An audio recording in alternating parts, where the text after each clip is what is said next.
तो hello everyone, welcome back to my channel. तो भाई अगर आपने इस वीडियो पर क्लिक करा है तो इसको लास्ट तक जरूर देखना। और आप जानते हो भाई, जब ज़रूरत होती है तभी मैं आता हूँ वीडियो बनाने के लिए। और अभी बहुत सारे लोगों को ज़रूरत है इस वीडियो की, तो इसलिए मैं वीडियो बनाने आया हूँ। ठीक है, आप लोग जानते हो अभी ड्राइवर का रिजल्ट आया था जो कि आपका 29 अप्रैल को आया था। ठीक है, और उसका जो एग्ज़ाम हुआ था वो हुआ था 16-17 दिसंबर में। यानी कि आपका जो दिल्ली पुलिस कांस्टेबल के एग्ज़ाम हुए थे स्टार्ट, जो 18 तारीख से हुए थे, और उससे तुरंत 1-2 दिन पहले मतलब ड्राइवर का जो एग्ज़ाम हुआ था, और ये 16 को और 17 का हुआ था। और आपने देखा होगा जब अभी रिजल्ट आया था ड्राइवर का, और उसके बाद जो है बहुत सारे यूट्यूबर थे, और ऐसे नहीं कि छोटे मोटे, जो अच्छे खासे हैं। ठीक है, तो उनका ये कहना था कि देखो भाई, ड्राइवर का रिजल्ट आपका आ गया है और अब जो है 1-2 दिन में आपका दिल्ली पुलिस कांस्टेबल का रिजल्ट भी आ जाएगा। उस टाइम पे भी भाई मैं आया था वीडियो बनाने। ठीक है, और मैं जब भी आता हूँ भाई, जब लोग मिसगाइड करते हैं तो लॉजिक जो चीज़ें होती हैं उसके हिसाब से बात करने के लिए। तो उस टाइम पे मैंने वीडियो बना के आपसे सिर्फ और सिर्फ ये चीज़ बोली थी कि आपके जो दिल्ली पुलिस कांस्टेबल के जो एग्ज़ाम हुए थे, हालांकि देखो इसके एक दिन बाद हुए थे। जैसे 16-17 को ड्राइवर का आपका एग्ज़ाम हुआ था, और उसके बाद 18 तारीख से आपके तुरंत ड्राइवर के सॉरी कांस्टेबल के आपके एग्ज़ाम स्टार्ट हो गए थे। लेकिन ये चले कब तक थे आपको ये भी पता होना चाहिए। 6 जनवरी तक आपके इसके एग्ज़ाम चले थे। तो मैंने उस टाइम पे आपको बोला था भाई, 1-2 दिन में आने का कोई लॉजिक नहीं है। ठीक है, रिजल्ट जो आएगा आपके लास्ट जो एग्ज़ाम था उसके डेट के हिसाब से आता है। माना कि एक दिन बाद इसके एग्ज़ाम स्टार्ट हो गए थे, बट एग्ज़ाम जो चल रहे थे वो भी तो देखो कब तक चले थे, 6 जनवरी तक चले थे। तो 6 जनवरी के हिसाब से अगर आप लगाओगे तो भाई आपका उसके हिसाब से रिजल्ट आना चाहिए। तो ड्राइवर का जब रिजल्ट आया है तो उसके बाद 1-2 दिन बाद रिजल्ट कैसे आ जाएगा? तो वो सारी चीज़ें इसीलिए बोली जाती हैं कि भाई बस कुछ भी बोल दो, क्योंकि लॉजिक तो बच्चों को मतलब जानना ही नहीं है। क्योंकि जो मोस्ट ऑफ द अभी ऑडियंस है जो एक्टिव है वो वही है जो मतलब कि 50 नंबर 40 नंबर वाले। ठीक है, और उनको री एग्ज़ाम के लिए जो कोई बोल दे तो वो भगवान बन गया, फ्रीडम फाइटर बन गया। हालांकि सब वो भी जानते हैं और भाई हम भी जानते हैं, अपनी पर्सनल मोटिव के लिए किसी किसी भी चीज़ के लिए कह लो। क्योंकि आप लोगों को मैं बता देता हूँ, देखो एक रफ आइडिया मैं आपको देता हूँ। ठीक है, और भाई इस वीडियो में भी आगे बात होंगी, लेकिन एक छोटा सा आपकी आई ओपनिंग वाली चीज़ में बात कर लेता हूँ।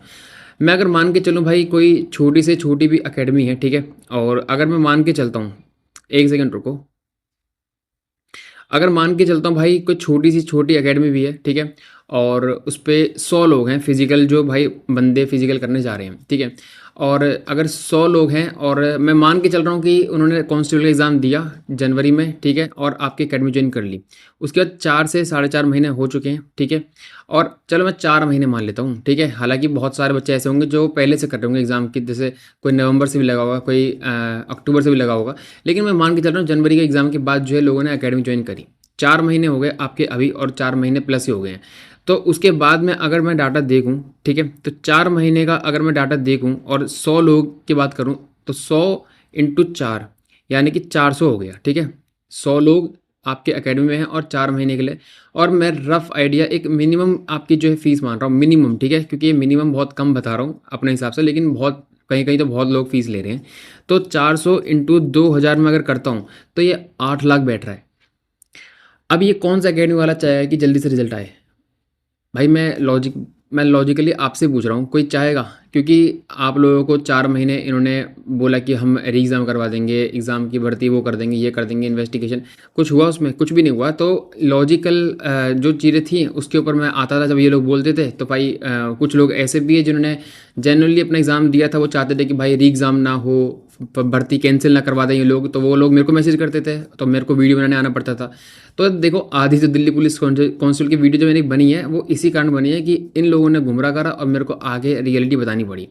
तो ये रियलिटी ऐसी है जो आपको दिखाएंगे नहीं। ठीक है भाई, यहाँ पर आके आपको बता देंगे कि हम आपके लिए कर रहे हैं, वो कर रहे हैं। कोई भी किसी के लिए कुछ नहीं करता, सबसे पहले अपना पर्सनल मोटिव देखा जाता है। ठीक है भाई, मैं अगर वीडियो बना रहा हूँ तो पहले ये देखूंगा ना कि भाई मैं वीडियो बनाने के बाद मेरे कुछ फ़ायदा है भी नहीं है। कोई इतना बेवकूफ़ थोड़ी ना है कि वीडियो बना रहा है बस और सिर्फ बच्चों के लिए काम कर रहा है, ऐसा कोई भी नहीं है। ठीक है, तो अगर आप कोई काम कर रहे हो बिजनेस प्रोस्पेक्टिव से तो खुल के बोलो ना, फिर उसमें क्या दिक्कत है? ठीक है, तो उसमें भाई अब मैं अपनी बात बताऊं तो भाई मैंने फिजिकल के लिए, अब मैं छोटा मोटा चैनल तो है नहीं, ठीक ठाक है। तो यार जब फिजिकल आपके एग्ज़ाम हुए थे इसके, ठीक है, और सीईपी के भी एग्ज़ाम हुए थे, तो मेरे को पता था भाई कि दिल्ली पुलिस कांस्टेबल का रिजल्ट 1-2 महीने में नहीं आना है। उस टाइम पे लोग बोल रहे थे, मैंने बोला था 3 महीने तो कम से कम लगेंगे। तो उस टाइम पे भाई एकेडमी वाले 2-3 लोगों ने मेरे को भी अप्रोच करा था, लेकिन मैंने नहीं प्रमोशन करा। क्यों भाई? क्योंकि मुझे पता है कि 1-2 महीने में फिजिकल भी होंगे नहीं, ना रिजल्ट का कुछ पता है। तो भाई उन लोगों को मैं 4-5 महीने उनकी फ़ीस फालतू में बर्बाद करके क्या फ़ायदा उन बच्चों का जो मेरे से जुड़े हुए हैं, ठीक है? जो नहीं जुड़े हुए हैं वो तो देखो अभी आएँगे 2-4 लोग इधर-उधर दूसरे चैनल से भी, वो उल्टी-सीधी चीज़ें बोल के चले जाएँगे, क्योंकि उनके 40 से 50 नंबर हैं, ठीक है? तो उनको आप ना मैं सीरियस लेता हूँ, ना आप सीरियस लो। अब बात कर लेते हैं भाई रिजल्ट के ऊपर, ठीक है? और ये तो मैंने आपको रफ़ आइडिया दे दिया, थोड़ी-सी रियलिटी चेक दे दिया। भाई देखो आपका जो एग्ज़ाम इसका हुआ था 6 जनवरी तक हुआ था, और मैं अगर देखो रिज़ल्ट की बात करूँ तो आपका कौन ड्राइवर का रिज़ल्ट 29 तारीख को आ गया था, और इसका जो लास्ट एग्ज़ाम से 17 तारीख को एग्ज़ाम था, और प्लस 13 दिन प्लस 6 दिन, यानी कि 19 दिन तक आपके दिल्ली पुलिस कांस्टेबल के एग्ज़ाम चले। यानी कि अगर 17 तारीख को ड्राइवर का ख़त्म हुआ है तो 6 जनवरी तक आपका दिल्ली पुलिस कांस्टेबल चला था। यानी कि जो गैप है 13 नहीं 14 मान लो, 20 दिन का गैप मान लो, ठीक है, रफली। तो 20 दिन बाद मैंने बोला था कि जिससे आपका एग्ज़ाम हुआ है उसके बाद आपका रिज़ल्ट आएगा, और अब वो 20 दिन अप्रॉक्स हो चुके हैं, होने वाले हैं, ये मान के चलो। क्योंकि देखो 29 अप्रैल से अगर आप 20 दिन लगाओगे तो वो आपके बैठेंगे लगभग 19 मई, जो कि आज है।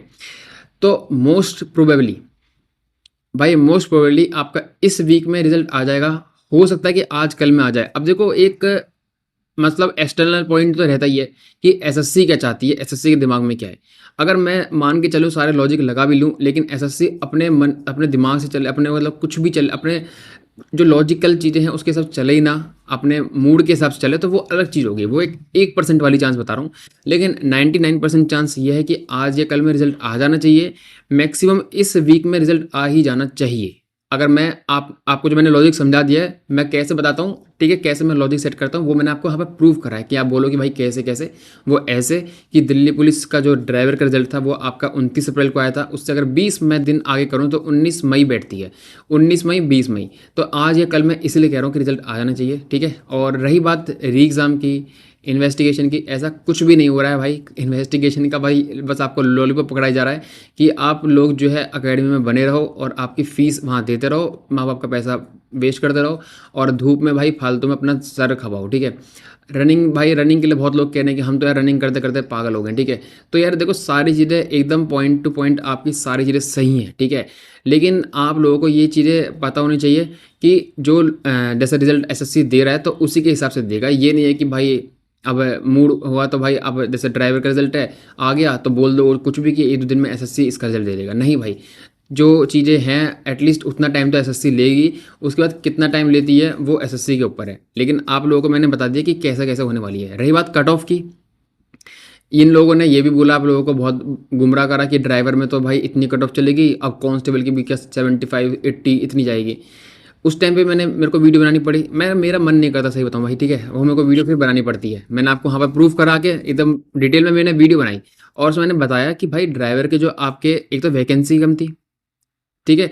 सीधा-सीधा असर तो यहीं पड़ गया कि वैकेंसी यहाँ कम थी और वहाँ बहुत ज़्यादा थी। हाँ, नंबर ऑफ एप्लीकेंट्स जो थे वो ड्राइवर में कम थे और दिल्ली पुलिस में ज़्यादा थे। तो ये चीज़ें दोनों मैच हो गई यहाँ पर, ठीक है। ये कट गए दोनों चीज़ें कि आपकी वैकेंसी और आपके नंबर ऑफ एस्पिरेंट। तो यहाँ से जो है प्लस माइनस हो गए, वो इज़ इक्वल्स टू 0 मान लो उसको, ठीक है। लेकिन एक फैक्टर ये है कि आपकी वैकेंसी बेशक वो कोई भी हो, लेकिन आपके जो एवरेज स्कोर था वो ड्राइवर का 75, 72, 73 इतना था। अगर आपको मेरे पर भरोसा नहीं है तो रैंक मित्र ने डाटा डाल रखा है, आप वहाँ जाके चेक कर सकते हो। ड्राइवर का भी डाल रखा है, कांस्टेबल को डाल रखा है, कांस्टेबल का भी डाटा आप जाके चेक कर सकते हो कि भाई आपका उसमें कितना एवरेज स्कोर बैठ रहा था। वहाँ पर जो ड्राइवर का रिजल्ट कौन मैंने आपको बता दिया 72 73, और वहीं पे जो कांस्टेबल का जो आपका एवरेज को बैठ रहा था शिफ्टों का, वो आपका 40 के 48 52 ऐसे बैठ रहा था। वही रैंक गुरुजी में तो उसका डाटा और भी एवरेज जो है स्कोर कम बैठ रहा था शिफ्टों का। तो एक बात बताओ, कहाँ से आपको लगता है कि इसकी कट ऑफ भी 75 या 78 80 चली जाएगी? नॉर्मलाइजेशन में मैंने पहले भी कहा था, अब भी कह रहा हूँ, क्या करेगी एसएससी वो मैं भी नहीं जानता, ठीक है। एक नॉर्मलाइजेशन का ही ऐसा फैक्टर है जिसका मेरे को भी डर है कि भाई किसके साथ क्या कर दे कुछ पता नहीं है। अगर ईडी शिफ्ट है भाई आपका और 75 73 इतने नंबर बन रहे हैं, तो हो सकता है कि भाई मेरे हिसाब से तो 73 मैक्सिमम आपके जो ईडी शिफ्ट है उसमें जा सकती है कट ऑफ, ठीक है। ईयरली शिफ्ट के हिसाब से बताऊँ 73, 74।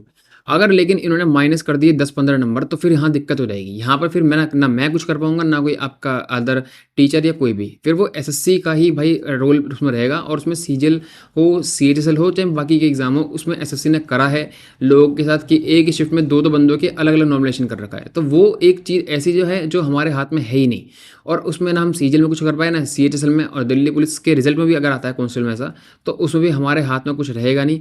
तो नॉर्मलाइजेशन एक अदर फैक्टर है जो कि अपने हाथ में नहीं है, लेकिन अपने हाथ में एक ये चीज़ है कि आप अगर अच्छा स्कोर कर रहे हो तो भाई फिजिकल की तैयारी करते रहो। अगर आपका 40-50 स्कोर था, ठीक है, और आप अभी तक इन लोगों के बहकावे में आ रहे हो कि री एग्ज़ाम होगा, री एग्ज़ाम होगा, डे 1 से कह रहा हूँ और अब भी ये कह रहा हूँ कि रीज़न तो कोई चांसेस है ही नहीं। इन्वेस्टिगेशन की मांग मैंने तब करी थी, और जो अब ये अब कर रहे हैं तो वो सारी एक पब्लिसिटी स्टंट है, सीधी-सीधी चीज़ है। वो आपको कोई और नहीं बोलेगा, क्योंकि कोई पर्सनल मोटिव हो सकते हैं लोगों को, मेरे को किसी से कुछ नहीं है। तो ये पब्लिसिटी स्टंट है 100%। कोई भगत सिंह नहीं है, कोई योद्धा नहीं है, ठीक है। बहुत अच्छा कर रहे हो भाई, अकेडमी बच्चों को अच्छा खाना दे रहे हो, ठीक है, अच्छा से गाइड कर रहे हो, वो बहुत अच्छी चीज़ है, उसके लिए एप्रिशिएट करता हूँ। इतना बड़ा अकेडमी चलाना कोई छोटी-मोटी बात नहीं है। लेकिन अदर साइड पे अगर आप कुछ गलत करोगे तो भाई वो भाई अ, लोगों को एक मीठा, वो कहते हैं ना भाई, एक जो भी होता है भाई, वो मैं नहीं जा रहा उस चीज़ पे, लेकिन वो वही चीज़ें मैं कहना चाह रहा हूँ कि आप लोग एक एस्पिरेंट हो, एस्पिरेंट बन के रहो, किसी के चेले मत बनो, भक्त मत बनो, और किसी के आप कहने पे उल्टी सीधी हरकतें मत करना कि आप यहाँ आ जाओ, वहाँ आ जाओ, हम ये करेंगे, वो करेंगे। आप लोगों को कुछ नहीं मिलेगा भाई, आप लोगों ने अपना 4-5 महीने वेस्ट कर दिए हैं भाई। मैं ये पॉइंट सिर्फ उनके लिए कह रहा हूँ जिनके नंबर उनकी किस्मत की वजह से ख़राब हो गए, ठीक है। क्योंकि आप अभी तक अगर सीरियस हो, चाहते हो एग्ज़ाम हो, तो आप कहीं ना कहीं आपका एग्ज़ाम बिगड़ा था, आपकी तैयारी अच्छी थी, मैं मानता हूँ, ठीक है। तो इसीलिए आप लोगों से सबसे एक रिक्वेस्ट है, एकदम जो जेन्युइन लोग हों उन्हीं को फॉलो करो। ये नहीं कह रहा मैं सिर्फ मैं ही हूँ भाई जेन्युइन, पूरे यूट्यूब पे बहुत सारे लोग हैं अच्छा कर रहे हैं गाइड, ठीक है। तो उनको भी, उनकी भी बातें सुना करो, ठीक है। बस आप 2-4 जो बड़े यूट्यूबर हैं सिर्फ और सिर्फ इसीलिए उनको फॉलो कर रहे हैं कि वो री एग्ज़ाम की वो कर रहे हैं। हालांकि अब तो उन्हें भी गाली पड़ रही है, क्योंकि भाई उन लोगों ने 4-5 महीने जो वेस्ट करे थे वो लोगों को दिख रहा है, तो उन्हें भी गाली पड़ रही है। तो भाई वो सीधी चीज़ें यही है कि आप लोग पब्लिक को 2-4 दिन, 2-4 महीने पागल बना सकते हो, आप सब्सक्राइबर ले सकते हो, अकेडमी में अपना प्रॉफ़िट कमा सकते हो, लेकिन वो कुछ टाइम बाद जो है आप को देखोगे लोग, जब लोग आपको देखेंगे कि भाई ये तो यार फालतू की चीज़ें करता था, इससे कुछ ना हमारा कुछ फ़ायदा हुआ, हम लोगों का नुकसान ही हुआ 4-5 महीने का, तो वो चीज़ें फिर आप लोगों को नेगेटिव में भी आ सकती हैं। तो इसलिए इस वीडियो में मैं यही चीज़ें डिस्कस करना चाहता था। और रिज़ल्ट की मैं बात करूँ तो मोस्ट एक्सपेक्टेड है आजकल में, और अगर थोड़ा-सा और लेट हुआ तो इस वीक के एंड तक आने की पूरी संभावना है, ठीक है। और एसएससी के मूड स्विंग की पता नहीं है, लेकिन जो हमारा लॉजिक कहता है, और लॉजिक मैंने समझा दिया, तो इसलिए भाई ये मत बोलना कि आपने तो तुक्का मार दिया। नहीं भाई, तुक्का नहीं, जो लॉजिक है उसके हिसाब से। तो आप लोगों को ये वीडियो कैसी लगी, तो भाई चैनल को सब्सक्राइब करके ज़रूर जाना, क्योंकि आप सब्सक्राइब नहीं करते हो, ठीक है। चाहे कितना भी जेन्युइनली बात कर लो, कोई सब्सक्राइब ही नहीं करता भाई। मैं मतलब बहुत रेयर केस में जो लोग जो है सब्सक्राइब करते हैं, तो इसलिए चैनल को सब्सक्राइब करके ज़रूर जाना। इस वीडियो को लाइक करना, और भाई ज़्यादा से ज़्यादा हाइप करना, ताकि जो लोग गुमराह हो रखे हैं इधर इधर उधर उधर, ठीक है, तो वो गुमराह ना हो और अपने ट्रैक पे रहें। अगर अच्छे नंबर है तो फिजिकल की तैयारी थोड़ी बहुत करते रहो, शाम में चले जाओ, धूप लग रही है अगर दिन में तो सुबह अर्ली मॉर्निंग चले जाओ, लेकिन आप फिजिकल थोड़े बहुत करते रहो, रोको मत, ठीक है। इंजरी से बचते रहना भाई, इतने बोलूँगा। और बड़े भाई के तहत मैं ये बोलूँगा कि आप दूसरे एग्ज़ाम की भी तैयारी करते रहो। अगर मान के चलो भाई आपके 80 नंबर भी हैं, 75 भी हैं, क्या पता फिजिकल में बाहर हो जाओ, ये मान के मत चलो कि हमारा इसमें हो ही गया, ठीक है। तो ये अभी अभी 1-2 चीज़ें और हैं, फिजिकल है, फिर फाइनल कट ऑफ भी जाएगी, मेडिकल भी है। तो अभी आपने सिर्फ एक स्टेज में ही अच्छा परफॉर्म करा है, फिजिकल में बहुत बच्चे बाहर होंगे। आप लोग सोच चल रहे हो कि हम इसी में सिलेक्शन ले लेंगे, तो वो पॉसिबल, हाँ मैं मान के चल रहा हूँ, अगर आपको अपनी मेहनत पर भरोसा है तो वो अलग चीज़ है, लेकिन मैं यही बोलूँगा कि अदर एग्ज़ाम की भी तैयारी करते रहो। बाकी इस वीडियो को यहाँ पर मैं एंड कर रहा हूँ, मिलते हैं किसी नेक्स्ट वीडियो में, तब तक के लिए बाय।